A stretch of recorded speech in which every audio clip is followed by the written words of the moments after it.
White shirts on the pitch, running fast through the night.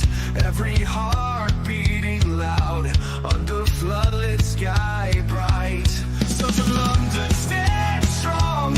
In the stands they belong.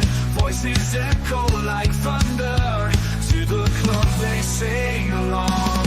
Up in Spurs we arise. Eyes on the prize. Victory in sight with all our might. King's fire in his eyes. Glory's what he seeks. With every goal he flies. Rising to new peaks. From the lake to far and wide. With the pride of the fight. On this journey we'll ride. With our passion burning bright. Up in Spurs we arise. Eyes on the prize. Victory in sight with all our might.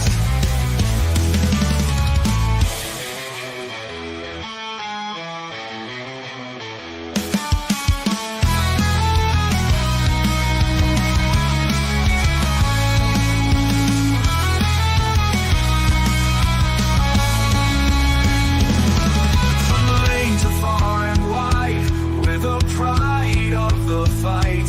On this journey we'll ride, with our passion burning bright.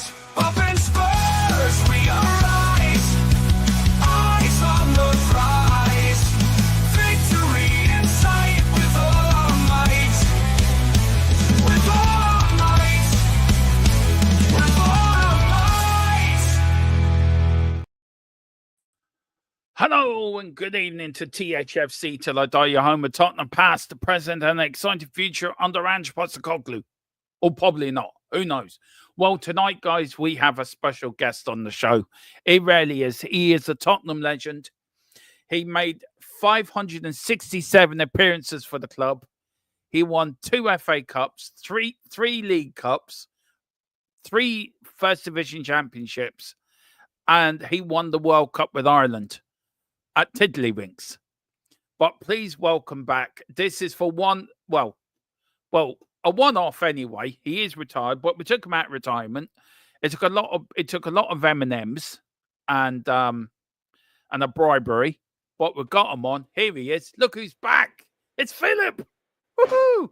Hang on. Sorry, I was ringing the Samaritan section, the Tottenham Hotspur section with the Samaritans.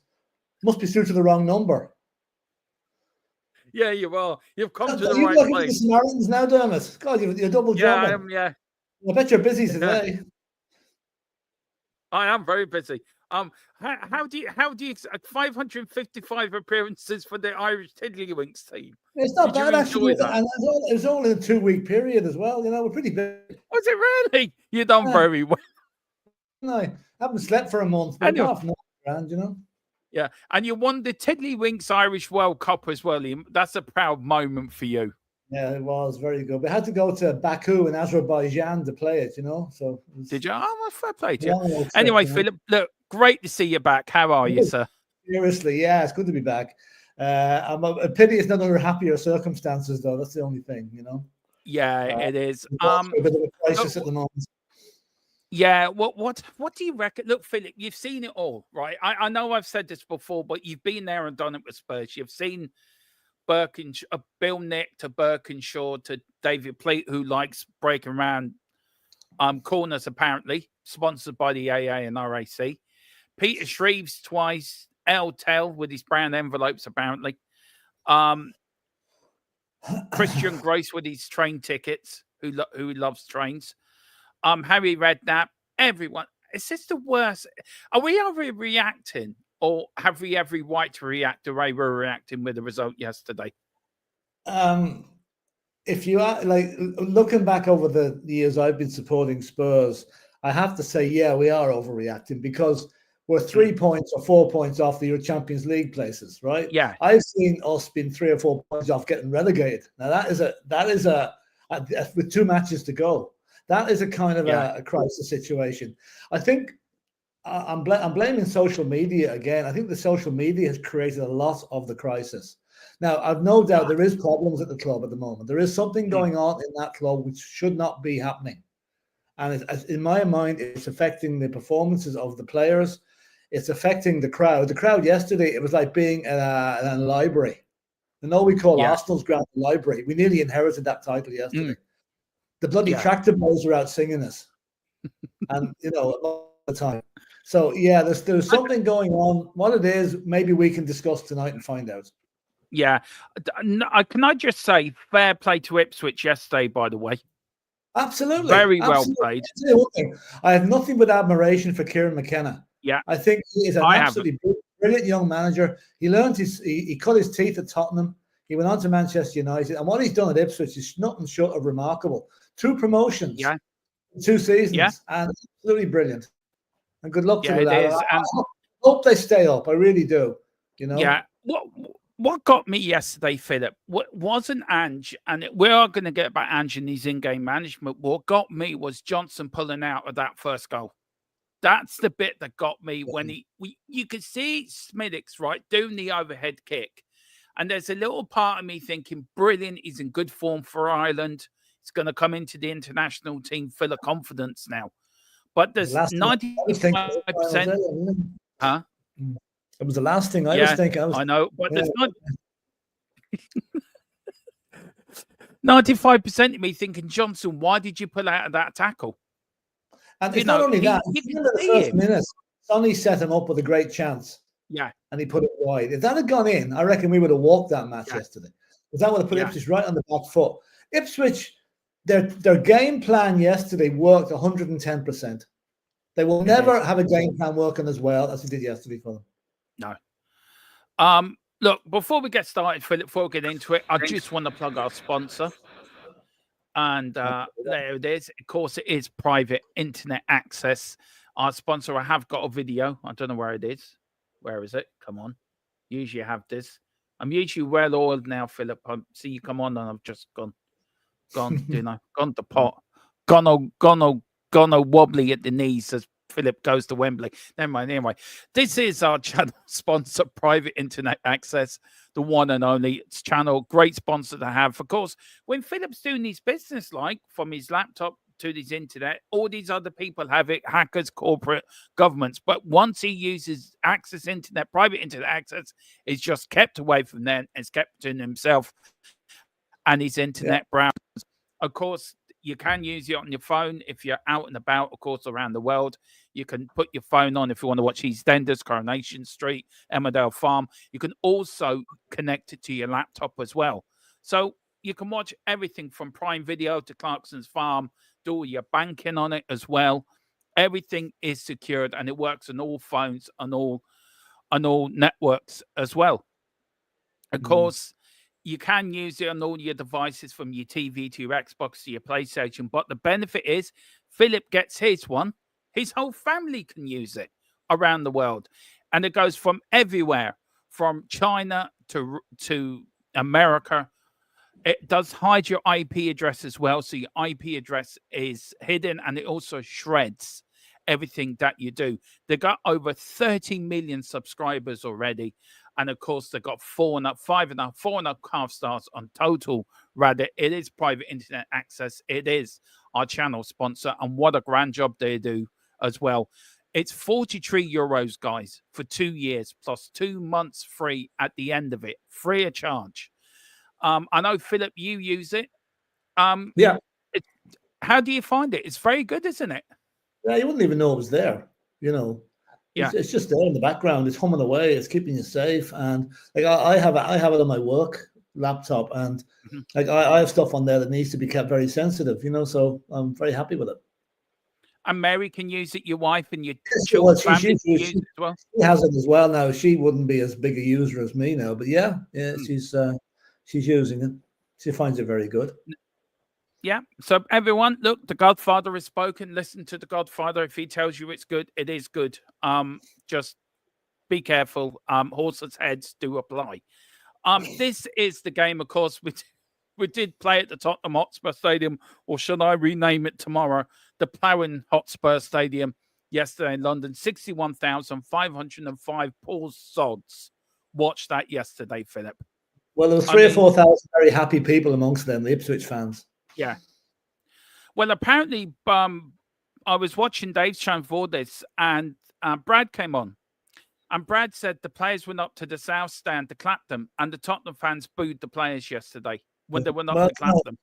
If I paid big money to have a seat in that ground yesterday and watch that performance, I'd be inclined to boo them as well. Now, I don't like booing. I think it's counterproductive. But I would have been very, very tempted to join in yesterday.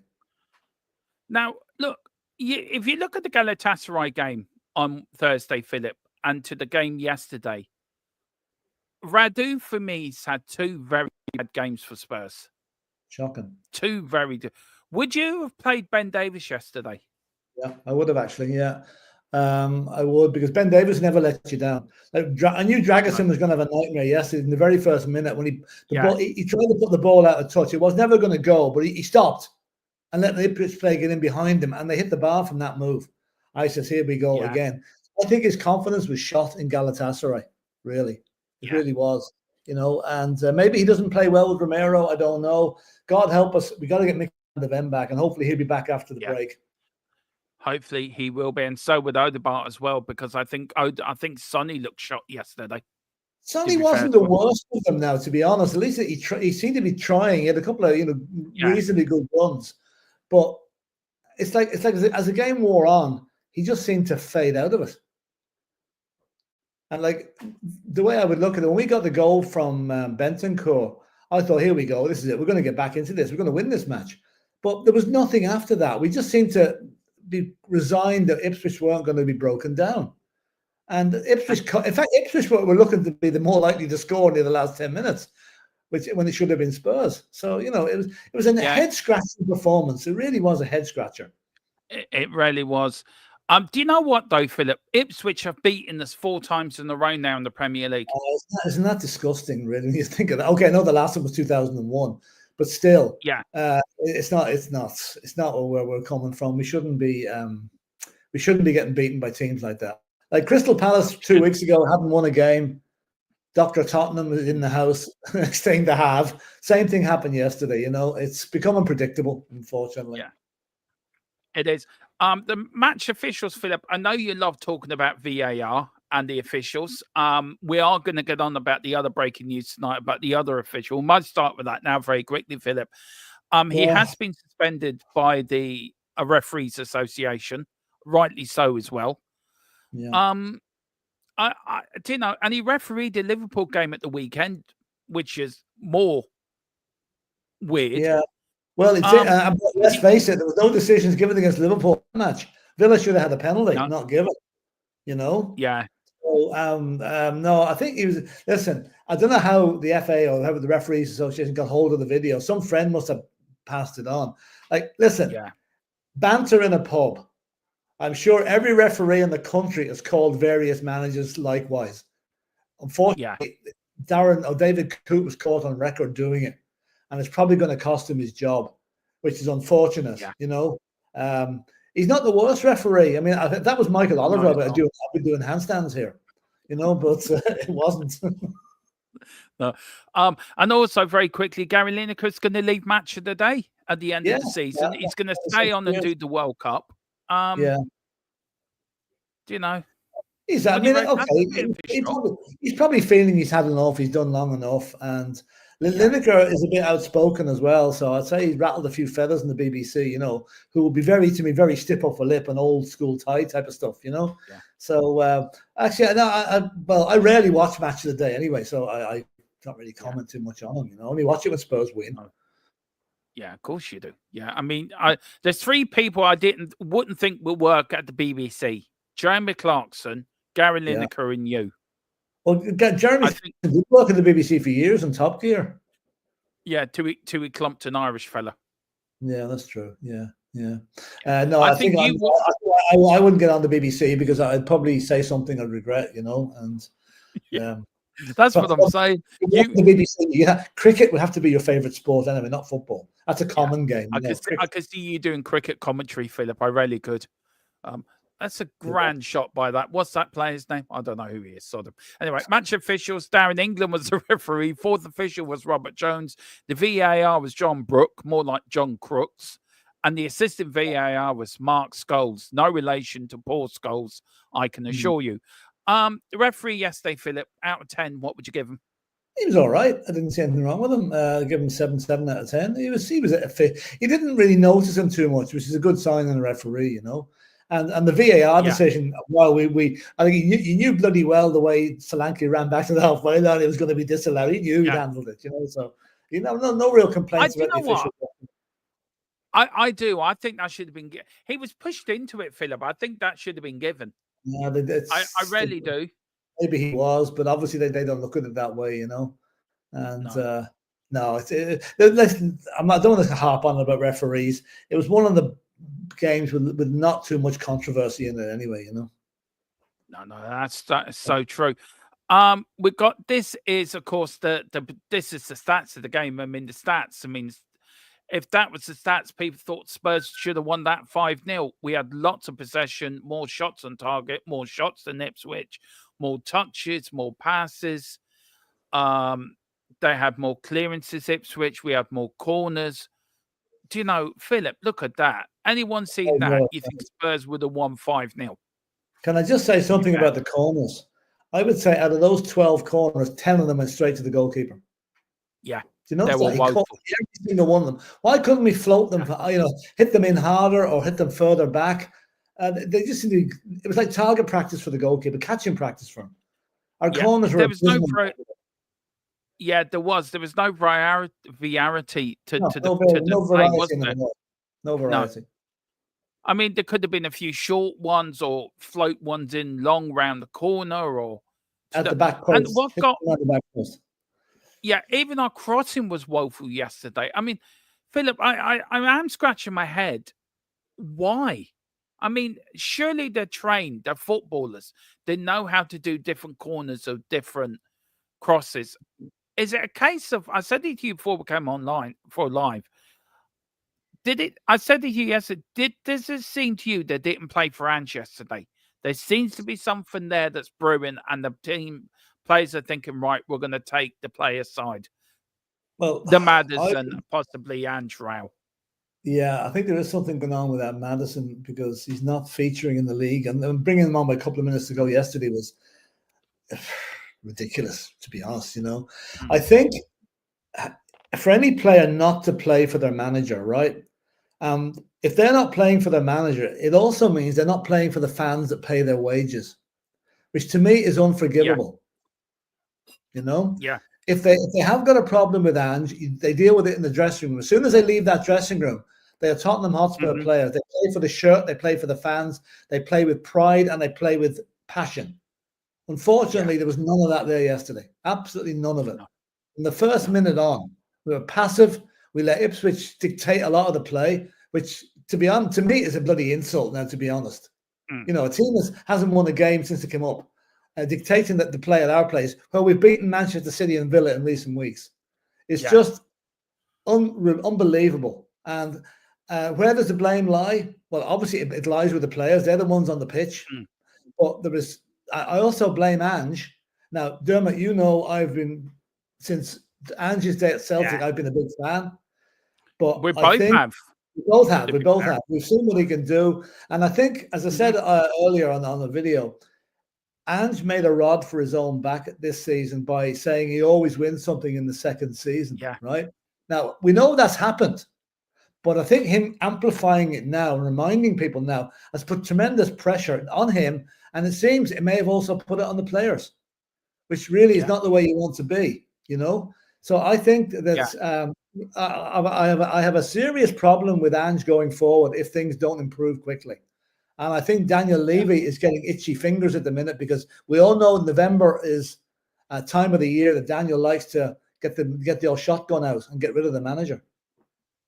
Do you feel he deserves time though, Philip? Do you feel that Ange deserves to January to use the January market to address the problems we have in the squad? And look, we've got the team up there, Philip. Where is the problems for you in the squad? Where in that 11 do you feel we need to address in January if Ange is still here?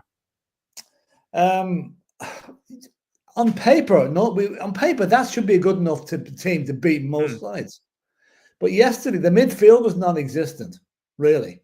Kulusevski had probably the worst game he's had for Tottenham ever. He was completely anonymous yesterday. Bentancur was good. I have to only for him. I know you've given Kulusevski a 5. I would have reversed those scores, to be honest with you. Yeah, Papa Sarr, they look tired after being out in Istanbul. And they've now created a record. They've lost all 5 matches leading into an international break, right? And I'd say our record after European matches isn't much better. So what can be done with the squad? I voiced my opinion about Vicario recently. I think Vicario has gone down a little bit in my estimations. His crossing, his dealing with crossing is terrible. Really is. You know, I know he's a great shot stopper, but he needs to improve. And I think he needs to bulk up. He seems to me very thin, very, very lightweight for a goalkeeper, you know? The forward line yesterday, while with the top scorers in the Premiership, you never think after watching that performance yesterday. Really poor. So, like, there's nothing on paper that needs to be addressed there, but the players need to step up and play to their capabilities. And none of them did. None of them did. No, I mean, let's start with. Look, we've got a comment here from Neil. Then we'll get back to that because I've got a few questions about that team. Big up to Neil as a member as well, guys. Look, if you do look, we are on the march for 2K. We're only 32 away, guys. So do hit the like button, subscription button. But once we get to 2Ks, and if you are a member, you get automatically put into a competition where we have a signed Gary Lineker shirt to give away. It is authentic. I've seen a picture of it. Colin has showed me it. It's the 1991 FA Cup final shirt with Gary Lineker signature. So pick up your memberships. Once we reach 2K, the day we reach 2K, we will do an independent draw live on air. We'll get an independent somebody to do it. I don't know. We might get Harry Redknapp to drop a few, envelopes somewhere along the line, or we might get, I don't know, Blondie to come on. Might get Mr. Blobby to come on and Noel Edmonds if they're still working together. But yeah, you will be entered. So you can only be entered if you get your memberships. And Neil says, it's not playing for the manager. It's not following his game plan and lack of respect for the opposition. Yeah. For them to lose to Palace Ipswich is mind-boggling. They don't respect lower seeds. Well, the recent results would bear that out. When we beat City and Villa, and we don't lose. We lose to Palace and Ipswich. Now, no disrespect to Palace and Ipswich, but their game plans were perfect. They've sussed us out. And as Ange got the nous to change things that people can't suss us out. That's my big worry at the moment. Yeah. Look, big up to Aaron as well. Big up, great seeing Aaron. Says we need another striker, 2 midfielders and 2 defenders. Yeah. When I was defending the team there. What was on the pitch should be good enough. That's not to say we don't need reinforcements as backup. I quite agree there. We probably do need another striker because Richarlison's out for definitive and undefined length of time now. 2 defenders, probably another centre back and another full back, and 2 midfielders. Well, I don't know about that. We should have enough midfielders on the bench. Like we've got Basuma, we've got Bergvall, we've got Odegaard. I think we're okay midfield if they actually do their job. For me, Philip, it's backups. We need a decent backup goalkeeper. This is where I would go for Kelleher at Liverpool. Somebody that's going to push Vicario for his place.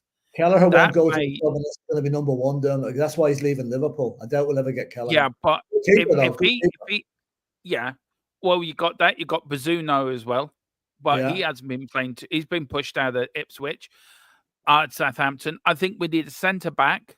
Definitely need another centre back, and I think we need a backup striker. Yeah, I think we need to do that in January. It showed shockingly how much we missed Van de Ven yesterday. Romero's head's turned, it or not. He's looking at Real Madrid. Yeah, but I know. What was I going to say there? It's gone out of my head now. No, go on. It'll come back to me. I mean, look, Solanke, I thought, did well yesterday. Look, this is my player ratings anyway. I've given Vicario 4. I've given Udogi 4, Romero 4, Dragoson 3. I've given Porro 4. I've given Bentancur 4. I've given Papasar 4. Kulu 5. Maybe Philip is right. Maybe I did get that wrong. Maybe it could be reversed. Fair enough.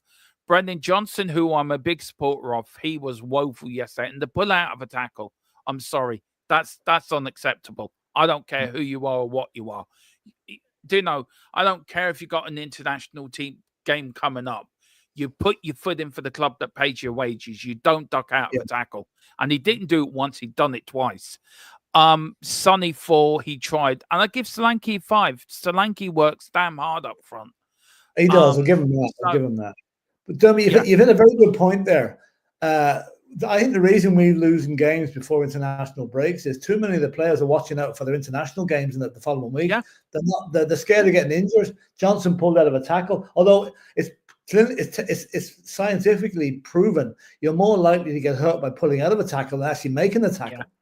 You know, because for the follow through. So yeah, I think a lot of those players were looking at their international games at the weekend and thinking, hang on, when they should be thinking, I owe the fans in that stadium who pay my wages, I owe them more than my international thing. But that's not the way it seems with Tottenham. No, it's not. I mean, Philip, you look at that team. That team should be Ipswich Town, hands down. That team beat Aston Villa, a much better team with ease. Yeah. So I don't know. I just don't know. So the question for you then: what did Ipswich get right? I mean, we can all know what went wrong for Tottenham, but what did Ipswich do right to stay for us? Was it playing 5 at the back? Was it a low block team again? We can't break down, or did the players just want it more? The players wanted it more. Their players. Kieran McKenna. That's a notch in his bedpost, if you like, coming to his old club and winning the first game of the season. He would have psyched those players up for that game like no other game this season. And every man jack of that Ipswich team did their part to the last degree. I mean, I admire them for it. They didn't buckle under the pressure when Spurs got the goal back. We all thought, here we go. But the Spurs never materialized because Ipswich didn't panic. They regrouped. They got their act together again. In fact, they looked more dangerous towards the end than Spurs did. You know, and I've got a lot of admiration for teams like that. And I hope to God that Kieran McKenna will manage Tottenham at some stage in his career. I've no doubt about that. Yeah. Philip, you've watched a lot of Spurs. I'll to the other bits of this in a minute, guys. Neil says as well they have kids that are chomping at the bit to be played. If this first team players ain't going to show up, then give the kids the experience.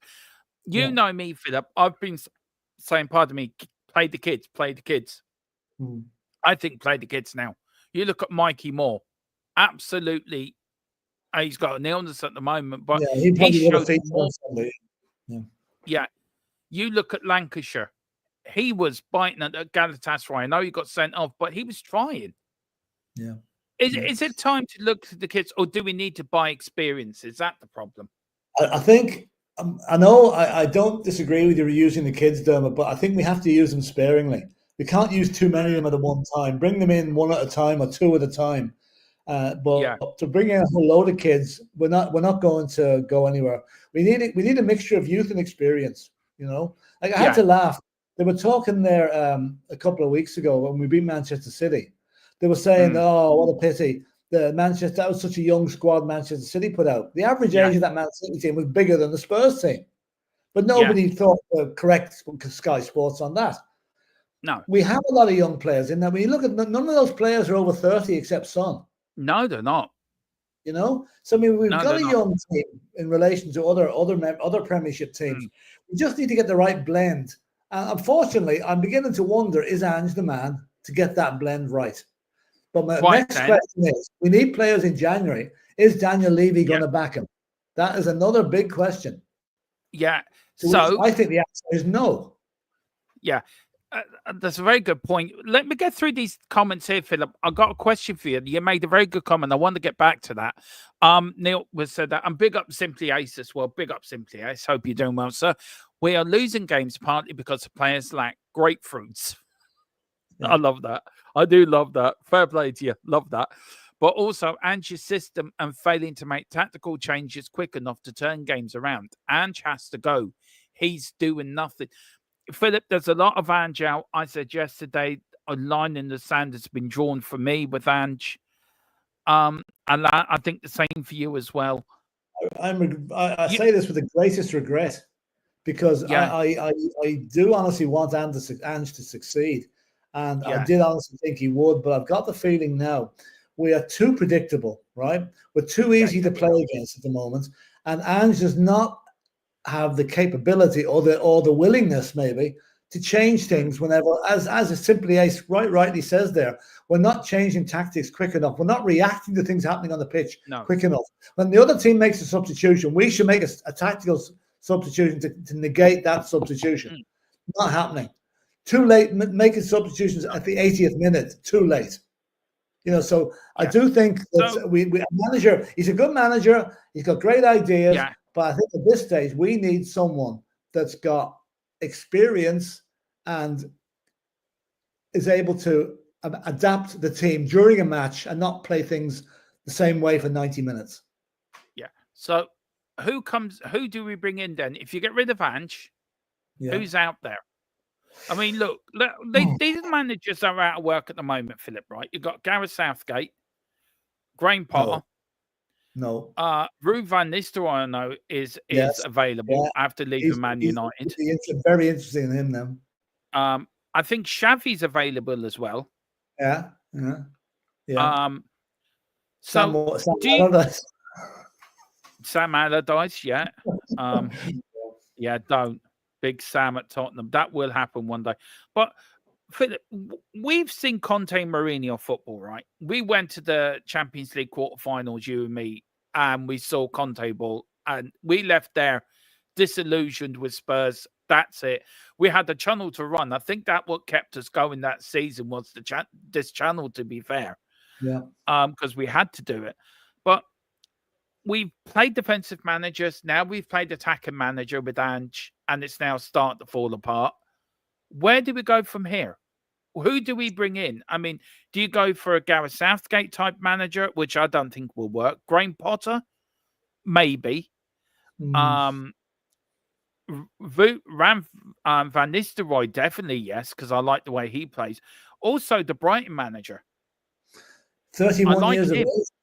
What Brighton have done. Okay, I don't feel so bad about losing to Brighton now after seeing what they did to Man City on Saturday. So but he won't leave Brighton for a while. He's there for a while. I don't know. I think Graham Potter has been out of the game for a couple of years now. I don't know whether he's clued in yet or what. It wasn't a success at Chelsea. I like the way Van Nistelrooy got United playing. Like, I know the United are a flawed outfit like ourselves, but I think he will be a decent enough acquisition to have. Even to bring him in alongside Ange, but I don't think that would work either because there'd be egos coming into it there.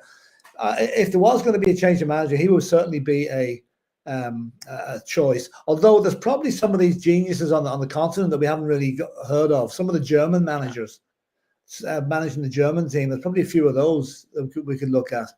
But I just feel that if we lose heavily to Manchester City, and let's face it, somebody's going to cop it from Man City soon.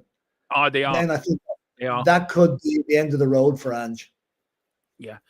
Look, we could have got. You look at Arne Slot. We could have got him, Philip. And look, when we were looking for a manager, how many times did we get news of our source, which was pretty spot on?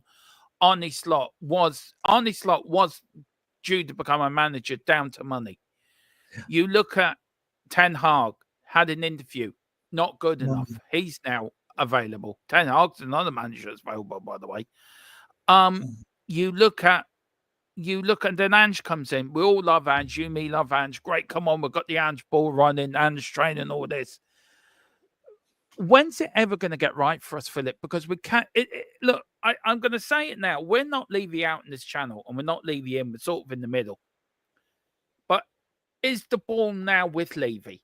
Is it now starting to point that too many fingers are in too many pies outside of football, outside of go-kart tracks, concerts, the hotel? And look, we got the talks with Amanda Staveley looking to come in, and we've broken a bit of news on that sort of a takeover. She wants, apparently, there's rumors that Eddie Howe could come in. Yeah. Well, yeah. I mean, I'm not against. Go on. I just asked, you and me have gone through 4 different ownerships at the club, Philip, from the Wales to Scholar to Sugar, now to Levy, right? Mm-hmm. We've only had 4 owners, really, technically, haven't we, at Tottenham? 4 proper owners? Well, in our lifetime, yeah.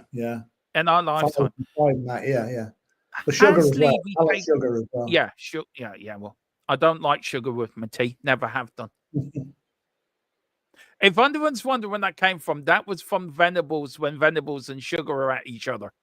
And there was a thing going around Spurs fans, wasn't there? There were signs at the time, no sugar with my tea. Philip, do you feel Levy's taken Tottenham as far as he can take them? Is it time for a fresh ownership? That's why I'm asking you now. Right. Daniel Levy, I mean, I don't have any problem with the extracurricular activities, right? In fact, it made me laugh today where Adele is thinking of running a few concerts at the White Hart Lane Stadium during the summer. Well, the sort of song she sings would be right up our rally at the minute, slow, depressing stuff, you know. But she's a big Spurs fan.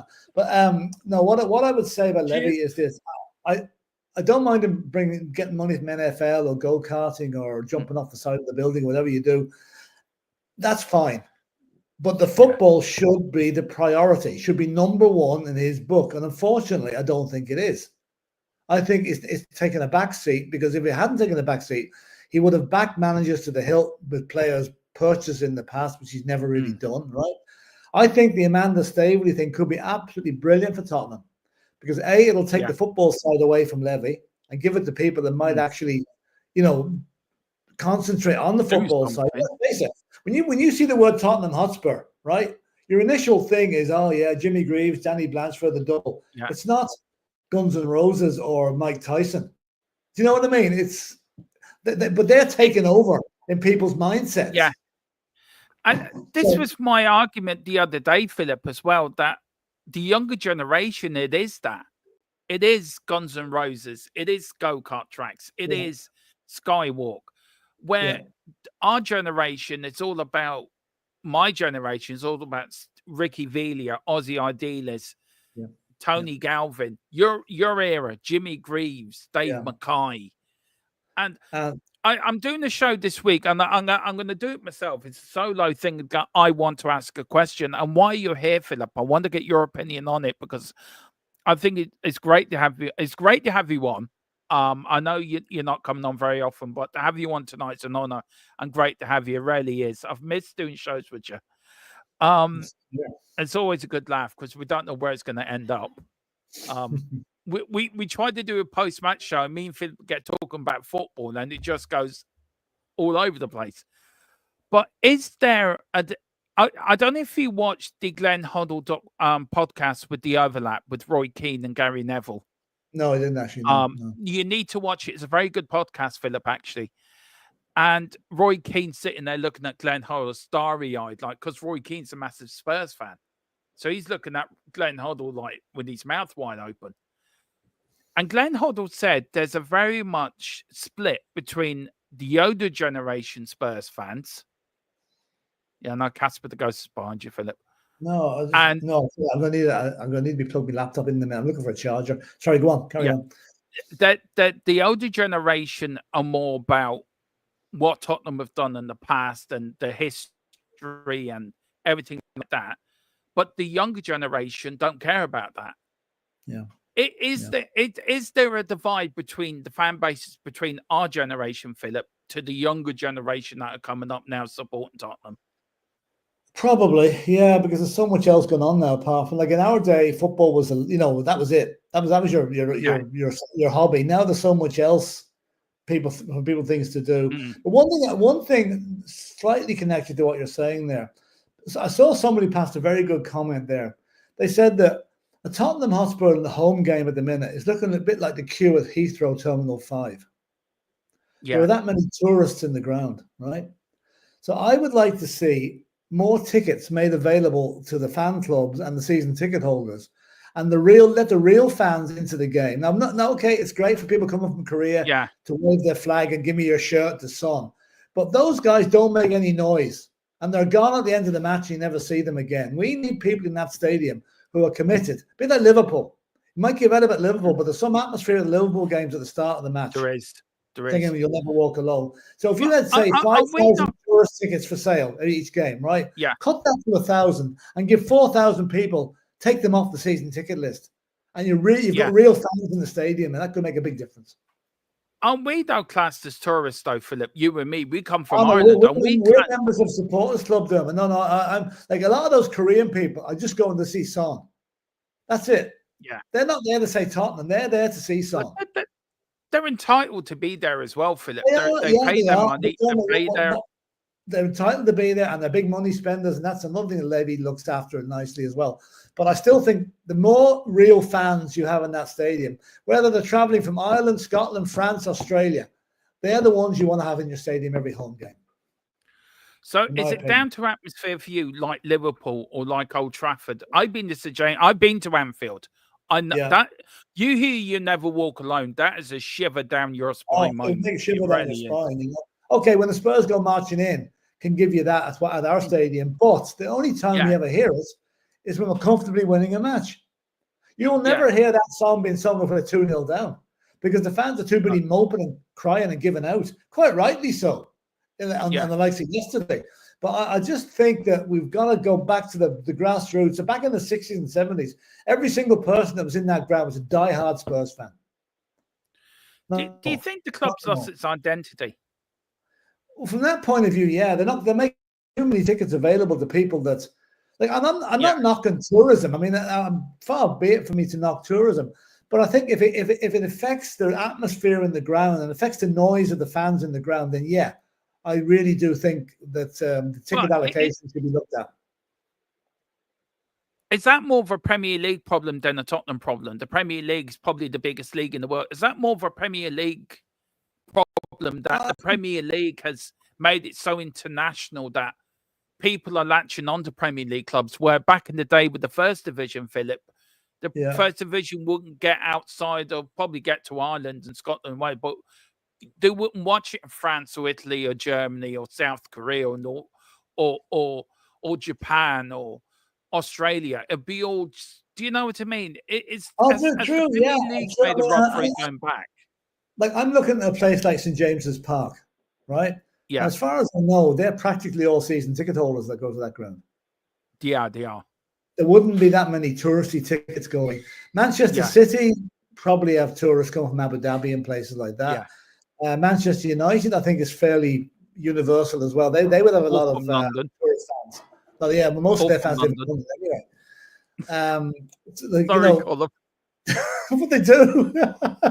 They reckon when Spurs and United at Tottenham Stadium, the locals have a much shorter journey to get home, you know. But that's what do you think quickly on Man United? Very quickly, what do you think of Man United though? Since they've sat Ten Hag and bought Van Nistelrooy, I think they'll be much improved now. I'm not looking forward to playing them next month, because I think they'll be a much better team by the time he gets his hold on them. Yeah, so. I agree with you. I I just want to go through these chats, Philip, before we carry on. Spurs playing was sloppy. I'm going to plug in laptop here. We're back in a sec. Yeah, okay, no problem. Neil Shafton, big up Neil, and the member as well. Big everyone, be like Neil and get a membership. There is a video from the Godfather himself going up tonight, and that is for members only. So get your memberships to watch that video. It is a cracker. Believe me. Spurs playing was sloppy. The passing was horrible. The overall attack was timid. They made mistakes. Yeah, it was woeful yesterday, Neil. I mean, I did the watch along to it, and I got to the point where I just looking in disbelief at how we were playing, how we were playing Ipswich. We should beat Ipswich Town, no problem. but we weren't. It was woeful. Simply Ace, big up to you. It says we're losing games partly because the players lack great. Oh, I read that. Sorry, I did read that. Sorry. Neil says we have gone the replace manager for too long now. I do agree with that. It's not the problem. It can't be the managers all the time. It's the players being bought. So far, ANGE players have yet. Look, I agree with that 100%. I think you can go too long on rinse and repeat, rinse and repeat, rinse and repeat, rinse and repeat. I think you can do that too much. But, we all know Daniel Levy's got a trigger finger. And we all know that Daniel Levy will pull the trigger when he thinks that Champions League is out of it. And your saving grace is we're only 3 points off Arsenal. And what really annoyed me yesterday, it really pissed me off yesterday. It was the one thing that really pissed me off. All our results went our way. If we had beaten Ipswich, all the rest of the results went our way. And we would have been third. That's the bit that pisses me off, that all our results went. The Forest lost. Arsenal and Chelsea drew. Do you know what I mean? They all went our way. We would have been sitting at third, and you and me would be having a different conversation, Philip. You and me happy clapping away. Tottenham in the title race. We're after Liverpool. Do you know what I mean? It's just Neil. I get you. The players have to take responsibility, and they do have to bear responsibility for that performance yesterday. Owen says, no, I think he needs more time. I don't think Levy is still getting the players Ange wants. When was the last time we brought a big player name into the Spurs? Van der Vaart. Do you know what? He makes a very good point there. Alan Sugar, for all his faults, Philip, put his money in his pocket and bought. Remember that World Cup summer after the 94 World Cup? We bought Klinsmann, Popescu, Dimitrescu. Yeah. Who else did we buy that summer? Dimitrescu. Was it them three? Those three, anyway. Let's see if there's anybody else. But nobody, that's just Jurgen Klinsmann. Nobody thought Jurgen Klinsmann would ever come to Tottenham Hotspur. Yeah. Remember, Sugar went down to Monaco and signed them in Monaco. Yeah. And you look at your time, Ricky and Ozzy and Ricky coming to the club. Yeah. Do you know where's the last big? I mean, this is Daniel Levy again. I don't want it to be a Daniel Levy sort of thing, but fingers are pointing at him, Philip. Fingers are pointing at him. Fingers been pointing at Daniel Levy for the last 12 years, 13 years, more maybe. Yeah. He's always had fingers pointed at him because effectively he hasn't changed in the 20-odd years he's been there. He's the same Daniel Levy.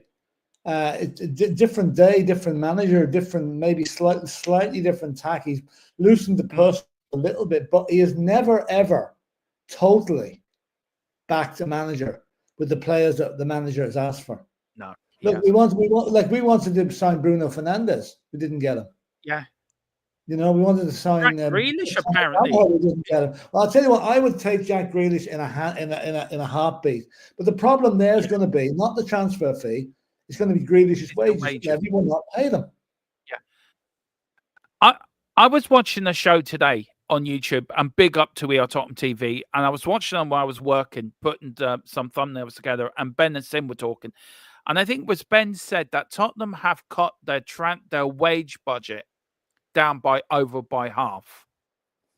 Right. So they got money to spend on wages, Philip, but they're not spending them. Yeah. Do you know? You look at Paul O'Keefe. We could have got A.B. Gallagher. We could have got him. We could have got Pedro Neto. Tottenham didn't want to pay the cash up front. Yeah. We got these players. And how long did? Huh? No, go on. No, go on. What were you saying? I was going to say, you've also got the problem. If say now, I don't know who the biggest earner at the club is. It's probably Timo Werner or Sonny. They're probably so you bring in another player at a higher wage than them. There's immediately this jealousy element creeps into it as well. Yeah, and these guys all know exactly what each other's earning, and that you bring in Jack Grealish at 300 grand a week. What's that going to do for the morale of the dressing room? Now, if we got Jack Grealish for 150 grand, great stuff, take it. But will even Levy pay that much? It's to my mind. The great thing is you've got to speculate to accumulate. In other words, you've got to spend money to make money to get titles and get trophies. And unfortunately, Levy is reluctant to do that. And I think what happens over the next couple of months is going to be very, very telling. If Amanda Staveley and her gang comes in, then the purse strings will be off because they will buy players. They will not hold back. Yeah. They will buy players. No. Levy's out of the way. Does it need that, Philip? Do we need to go back to the Scholar sort of era of... Look, I don't want to go back to the Scholar era, but does it need more of a... Do you know what? Let's go for it. Let's do it. Let's one season. Let's push the boat out and let's go for it. Well, we see where we get. I think Staveley's money coming. Now, I don't want to be a hypocrite here and say I'd be happy if Saudi Arabian money or Qatari came into the club. I was very against it during the World Cup, as you know. But I'm now of the opinion I want success at Tottenham so bad, right? Yeah, I would take that money as long as it's put to proper use. And if Amanda Staveley does come to Tottenham, I guarantee you Eddie Howe will follow. And that'll be our new manager. Are you more a bit Levy out than you were, Philip? I am, yeah. I am afraid so. I'm still listening. I still give the guy credit for a lot of things he's done. Don't get me wrong. But on a purely footballing front now, on what he does for my beloved Tottenham, right? And is he holding us back? Yes. Yeah. What should happen to if he's holding us back? Let somebody else come in that's not going to hold back. Yeah, I think he's the stumbling block, isn't he? He's the problem. I think you look at it. He is the problem. It can be managers, right? We had Conte sack Mourinho 5 days before cup final. I mean, we'll never know why. It was something to do that. There was a rumor going around that Mourinho refused to take the players out to training because of the Super League. We had Conte for all these faults, Philip. I mean, you and me went to that game. We were, I don't want to relive it again, but Conte's words have come back to haunt us. I'm still having therapy after that one. But whatever you think of Conte, Philip, he was damn right in what he said when he left the football club. He was. You cannot fault him for what he said. No. You can't.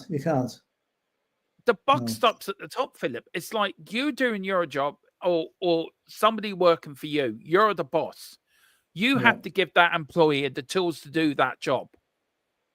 If you don't give them the tools to do that job, the buck stops with you.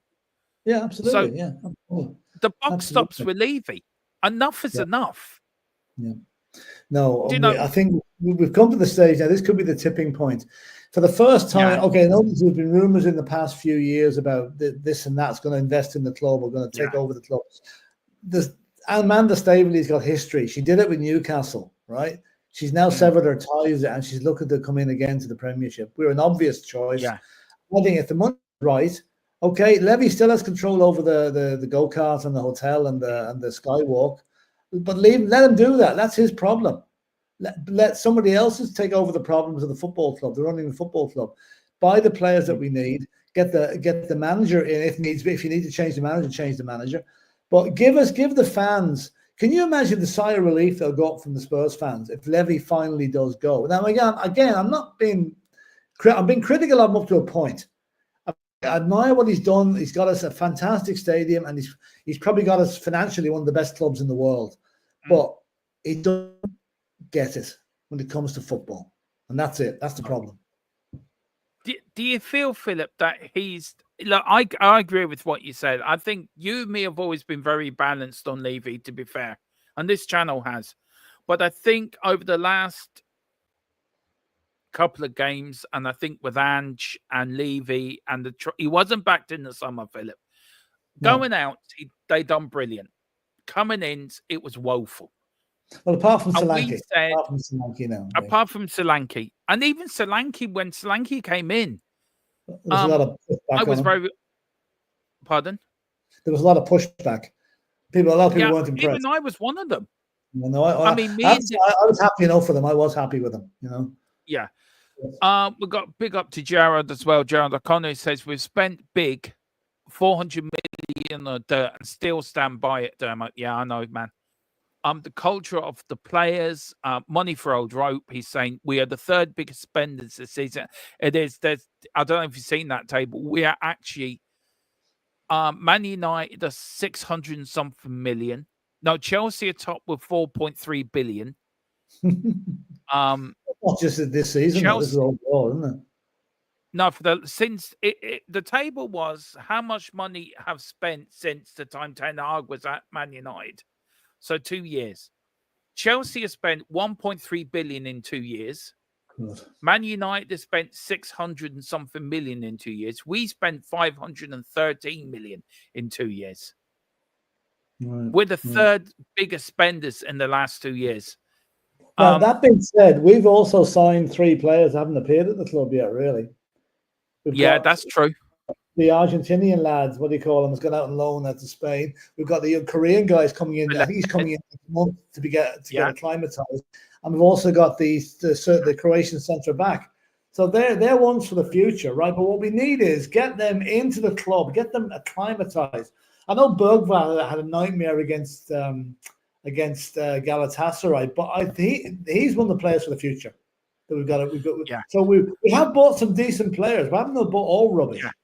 Well, okay, no, we haven't in there, but oh, excuse me.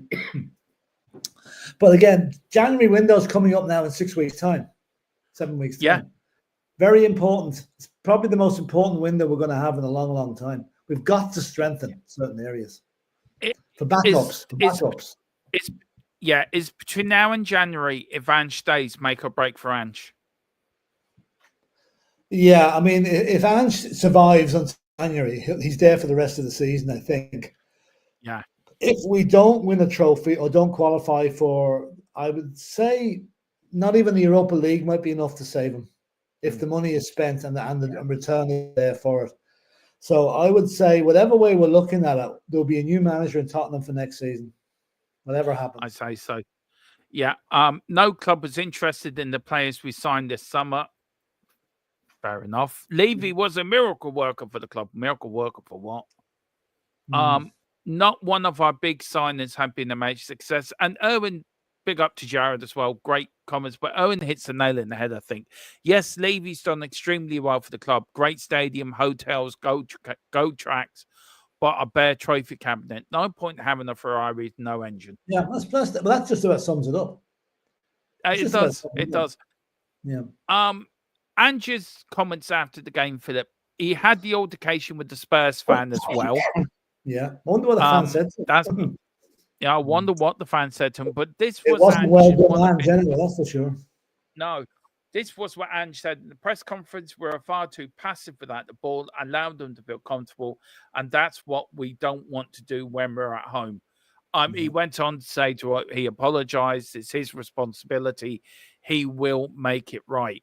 But how can you make it right when all the players have gone off in international duty, Philip? Yeah, look, it's very hard to make it. 5 or 6 senior players there with a lot of kids for the next couple of weeks. Yeah. Yeah, I mean, it's okay saying it's his fault. Okay, he's taking the pressure off the players there a wee bit, you know. But I think the pressure should be put on the players a little bit because these guys aren't playing for a Sunday league team. They're playing for one of the major clubs in the world, and they're on massive wages, and they're not. Yeah. Like you said earlier, you don't do your job, right? Okay, you're saying the buck stops here, but those guys, if I didn't do my job, my boss has every right to give me a bollocking, right? Yeah. These guys deserve it big style for the way they performed yesterday. Hopefully, it'll react, and it'll be just like Tottenham to go and beat Man City again in 2 weeks' time. Yeah, I know it would. I can see it happening. It's the most Spursy thing you could ever do. But will that happen? I doubt it. But we do need to get those, whatever the problem in the dressing room is, get it sorted out before the next match. Yeah, I agree with you. And then Sonny came out as captain as well. Look, fair play for Sonny coming out. At least he took, well, you can say responsibility for coming out, but Bobby had to as captain. Look, we'll have to take big responsibility. I just want to say sorry about the result. I am sick to death of them saying sorry, Philip. Just prove it on the pitch. Do you know what it is, though? Every time we lose a match, they go into the dressing room and say, "Okay, which apology will he use tonight? Number 1, 2, or 3?" Yeah. and they picked the stock apology and the way they trotted out. Think everybody's fine. It's not fine. The boos that team got from the fans on the South Stand yesterday was totally deserved. And I'm not a fan of booing. No, I mean Tottenham's like if anyone's a big Monty Python fan, and Philip knows where I'm going with this, it's the night when he gets his arms chopped off and his legs chopped off, and he's still that's Tottenham Hotspur in a nutshell. That's Tottenham Hotspur. It's that night with no arms, no legs, none, and he's still trying to go around in circles. That's Tottenham but at least Hotspur. he kept going. At least he kept going, Dermot. It did, to be fair to him. Big up to Wilton McDonald. Finally, good night, Dermot and Philip. I'm very, very disappointed with the players at this club. We've seemed to have players who have signed and come on holiday. How can there not be for the game at the week? I don't know. Look, do you know what gets me? It's people like you and Wilton have watched great Tottenham sides in the past, Philip. Watched the 70s sides. I mean, I was lucky enough to be alive for the 80s side. And then the 91 side. Watching all them great players, you saw the end of the Bill Nick era. You saw the bit of the Bill Nick era. Yeah. You and Wilton did. I mean, Philip, you look back. I don't know how long you support Tottenham. 50 years, 60 years? Nearer 60. What if I could ask you and Wilton, I want to ask you to put in an answer to this question as well. Do you recognize the club that you started to support 60 years ago, Philip? Well, I think, that's you're right. The name is the same, right? Yeah. But everything else about not just the Tottenham, but the whole footballing scene has changed from a national sport, which was watched by diehards that went out every Saturday and paid their $5 to watch the match, it's now a worldwide phenomenon where people watch games in Australia at 3 o'clock in the morning. So it has changed. Obviously, it's moved with the times. Whether it's moved completely correctly is another thing. Like we've got the VAR situation hasn't helped at all. You can't celebrate a goal now for 2 minutes after it's scored. Things like that have not helped the game. The money that's come into it as money's the root of all evil. And it's proved the case, especially with the likes of Manchester City breaking the rules. Yeah. But as Tottenham as a club, as the Bill Nick spirit and everything, is that there anymore for you? I mean, Wilton says no. It's not. No, it's not. It's not because, again, the days in the 60s when I started going to Spurs I was supporting Spurs 10 years when we actually got to White Hart Lane, right? But I always remember the game. Like we played Aston Villa, we beat them 4-2. I stood behind the goal in the Paxton Road with my girlfriend, who's now my wife. So that was her visit to White Hart Lane as well. And it was tremendous. There was no tickets needed. You turned up at the turnstile and paid your money in cash. And then away you went. And nowadays, if you turn up with cash at the turnstile, there's no turnstile. There's no turnstiles for a start. And it's ticket only and it's sold out weeks in advance. And I know a lot of the fun has gone out of it. A lot of the fun has gone out of it. I feel Tottenham's there, but the spirit isn't there.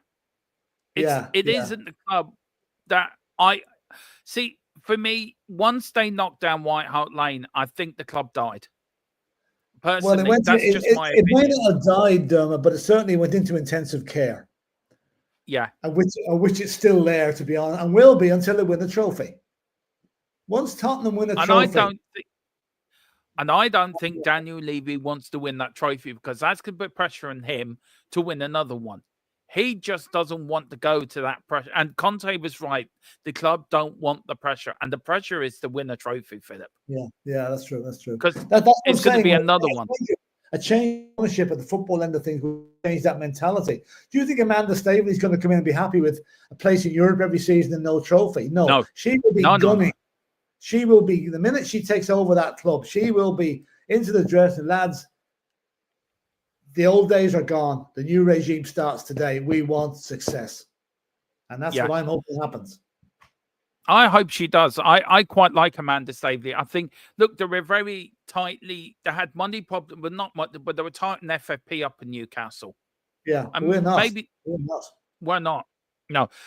Wilton's put a few good comments. Gerard says when Arsenal built the piggery, they still had success without breaking the bank. That is so true.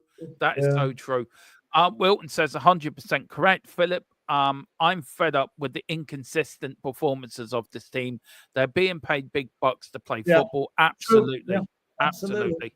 When you think Jimmy Aaron Greaves says, never won more than 100 quid a week in his life, that no. to me is the ultimate irony of things. Jimmy Greaves would be on 200 grand a week if he was playing now. Yeah, I know. Yes, Dermot, totally agree. Sorry, me ass. Yeah, no, sorry, but glad you agree. Wilton says, no, just the name. I paid sixpence and owed money. Good Wow. God. Enter the boys' entrance to see the likes of Cliff Jones, Morris Norman, Cyril Knowles, and Dave Mackay, etc. Yeah, yeah. Wow. Yeah. I remember I still love. Yeah, go on, Philip. Go on. No, just on that. I remember when I was living in Birmingham when I was a kid. My dad used to bring me to see Aston Villa, and what he'd do was he'd pay for himself at the turnstile and throw me over the turnstile. So really, but nothing. Do you know what? I remember my dad taking me, cost me a £5 to get in Tottenham back in the day. Yeah, yeah. Something around about £5 or £6 to get in. Yeah. That's it. I always remember that the Tottenham fans in the East Stand, Spurs fans are the greatest fans in the world, right? The little kids couldn't see it, even in the 80s, because we had the fences up then. And they used to stay, the East Stand, right, used to let the kids stay at the front, the fathers in the back, but there was always a gap in case there was a surge, right?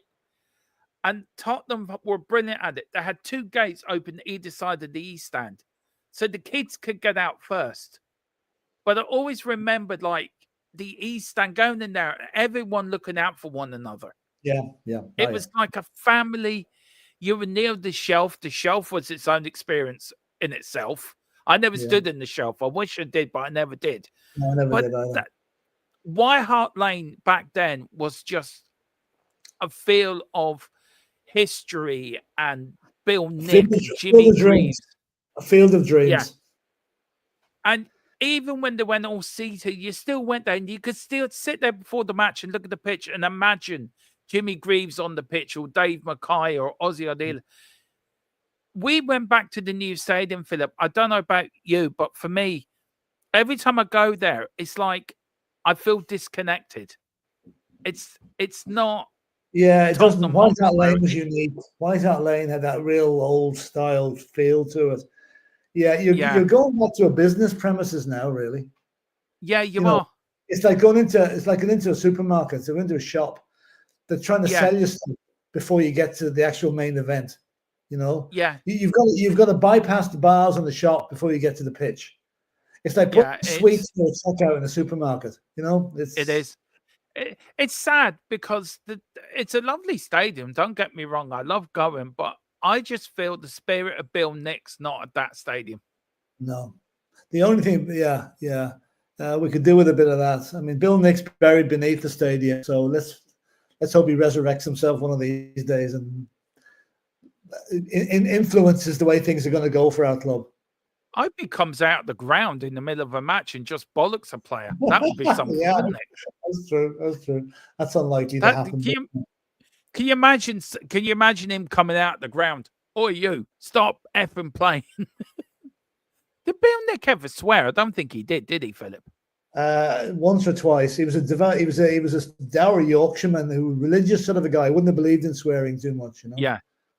I think Eddie Bailey did all the swearing for him. I think so. Jared said, "How much cash has she to give?"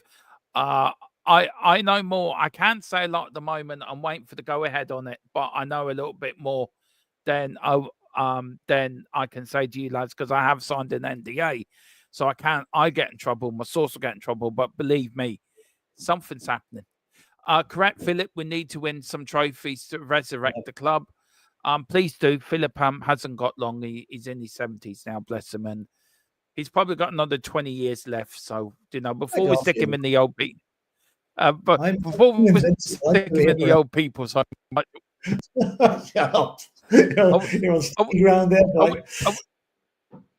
Are we going to have you? Are we going to have you stuffed, Philip, and stuck in the corner? No, I'll tell you what I'm going to be like. bit like Uncle Albert in that Only Fools and Horses special, but they had him cryogenically frozen. Yeah. That's for we bring him out once in a while just to make an appearance. Bring him out every time we play Arsenal. That's it. We just stick him out there. We just get him to repeat the same thing. Cash at sporting events is an extent method of payment. I'm just visions of you and Uncle Albert. Sorry, Philip. Sorry. Our payment, all your event is a card. Yeah, during the war, off your phone due to COVID, you flash cash. They look at you and I know, just laughed. Right. Oh, Jared's asking you a question: Bobby Smith or Harry Kane? I think record goal scorer, got to go Harry Kane. Bobby Smith was brilliant. Bobby Smith was a terror of the goalkeepers, but that was in the day when you could actually barge into the goalkeepers, you know. So he was good at that. Harry Kane, I think, record goal scorer for Tottenham. We got to give it to Harry, you know. You do. I would say Jimmy Greaves, though. Jimmy Greaves beat Harry Kane. Jimmy was so better than the two of them. Jimmy was my idol. Right. I had my say in this, right? Didn't Lloris say in his book that Levy gave the players watches with the Champions League finalists engraved on them, not Champions League winners? That says a lot. Do you know what? I think Philip put it very politely in the chat the other night. Please go and buy Norman Giller's book. It's going to be far more interesting, far more exciting than Lloris's moaning and groaning and just absolutely crap. He was part of the effing problem. Here's a player that 5-1 down to Newcastle, sat in the dressing room on his arse going, do you know what, lads? I'm not going out in that second half. And then he says 4 years later, he's calling Pochettino, Harry Kane, and the most of that squad a bunch of losers. Yeah. I'm not even going to comment on Hugo Lloris because as far as I'm concerned, he doesn't exist to me anymore. No. So if anyone wants... You mentioned about Norman Giller's book. He wrote it with Steve Perryman, and it's all about Bill Nick. And the good thing about that is at normangiller.com you can buy it on. Because we know Norman. Yeah. Norman's a great guy. The proceeds from that book go to the Tottenham Hotspur Players Trust. Or maybe not that's the actual name of it, but it goes to help former players who weren't earning 150 grand a week when they were playing. It might have fallen on hard times. Yeah, I mean, Norman Geller, what a man, Philip. You, me interviewed him on the podcast. What a man. It's absolutely brilliant. What? And he got married recently. 2 weeks ago, and he got married on his bride's 90th birthday. Well, fair dues to the man, you know. Fair play to him. I don't know if I should wish him congratulations or commiserations, but one and the other. Yeah, I think the wedding night was spent watching Spurs play. Oh, I'm sure she loved that. No, I tell you what, I'll find that podcast, Philip, and I'm going to re-release it again because it's worth watching.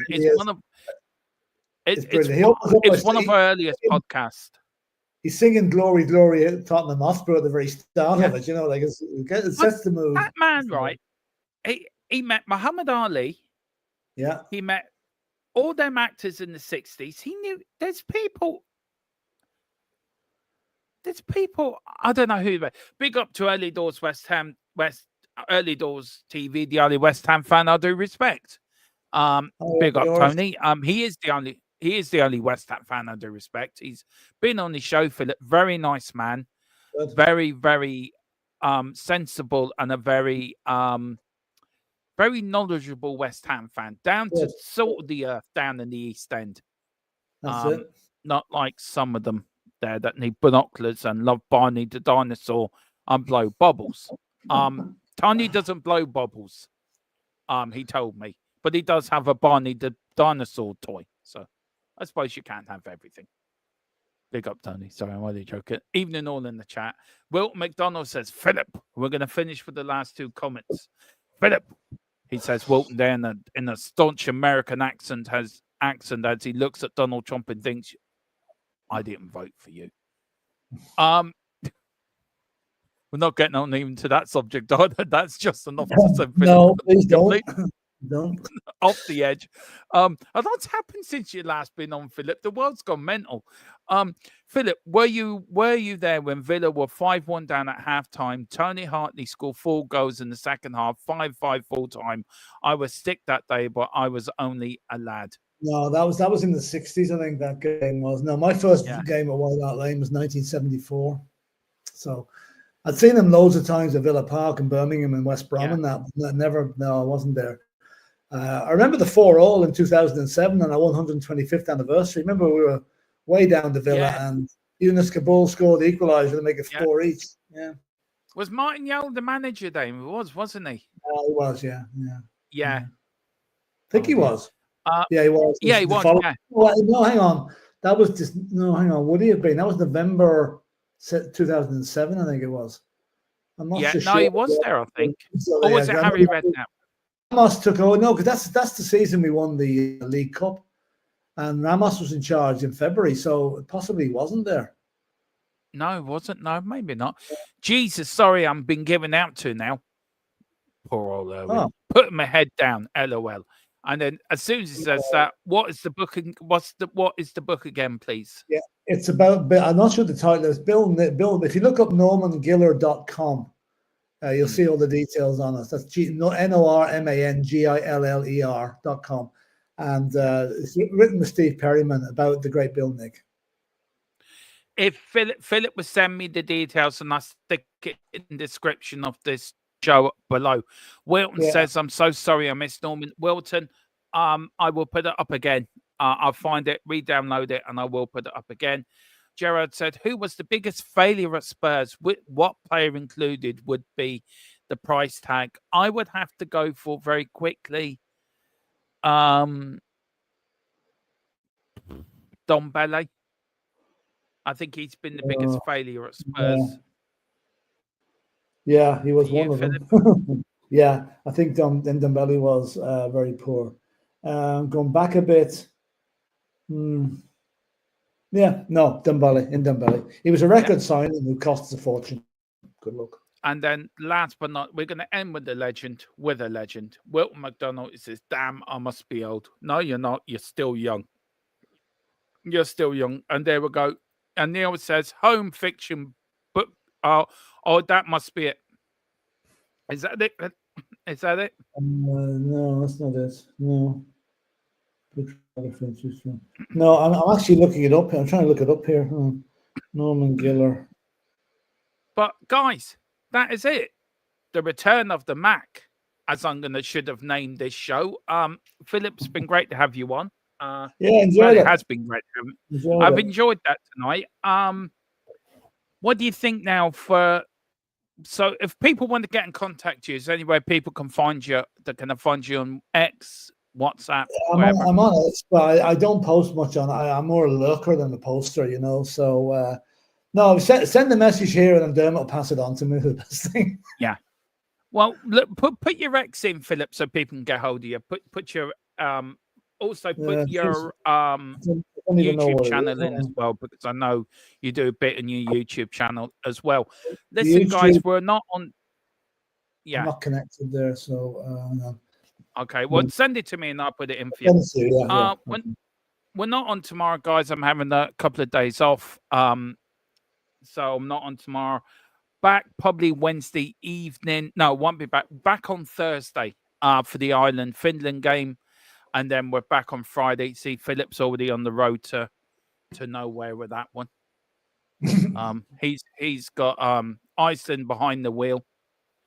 Matt Doherty's back in the squad. Yippee.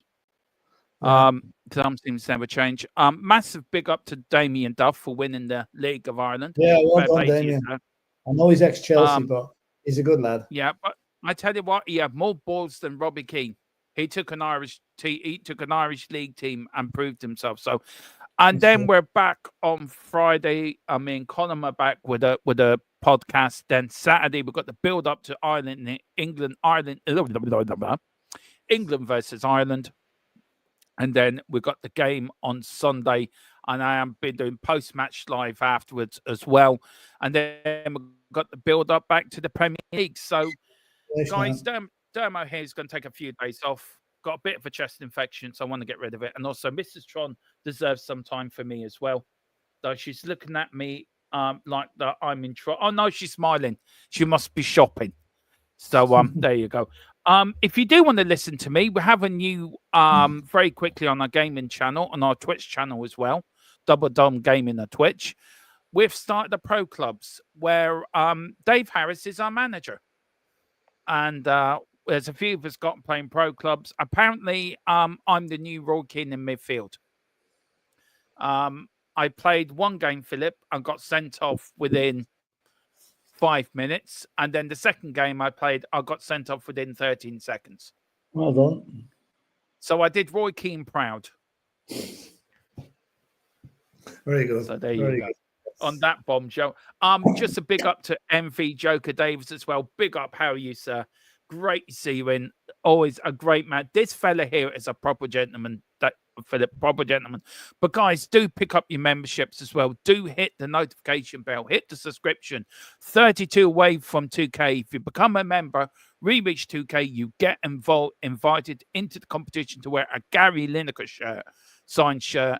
And Philip will also do a lap around Dublin topless.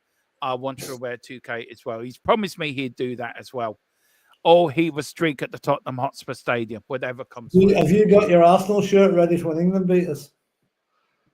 No, that one's completely gone out of the woodwork. Everyone's forgotten about that. Why did you have to bring that back up? I just reminded them, though. Yeah. Bring back the Tottenham stick. Some say he's somewhere down in my downfall. Some say he's got a pin in me as well. But on that bombshell, thank you all for watching, Philip. It's been a blast. Great to have you back, sir. Good fun. It's been good fun. Thank you all for watching. Please like, subscribe, get us to 3K.